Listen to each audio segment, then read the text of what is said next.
Okay, I'm back to answer some of the last questions about my decision to move from middle school, excuse me, back to elementary school. Someone asked what is or what has been my proudest moment or accomplishment of my journey thus far. And I'm not sure if they're referring specifically to my time in middle school or teaching in general. So I think I'm just gonna maybe focus on teaching in general. And it kind of obviously encompasses my time in middle school.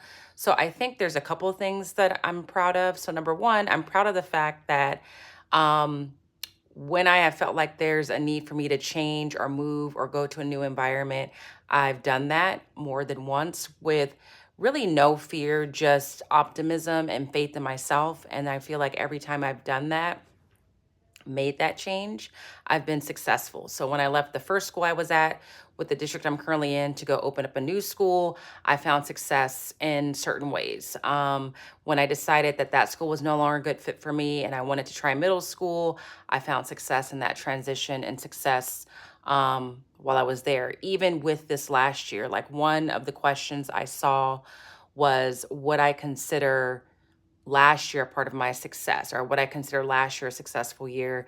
And I would say yes in the fact that I survived it. And I survived it staying true to myself, staying true to who I am with dignity and made adjustments and moves based on how I was being treated in that environment. So I would count that as a type of success.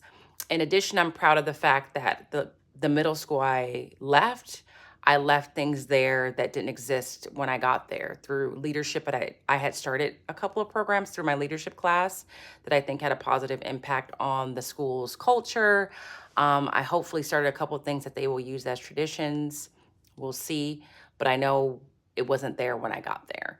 The last thing I'm proud of that is more focused on my middle school experience is just my ability, excuse me, to connect with the students that I had.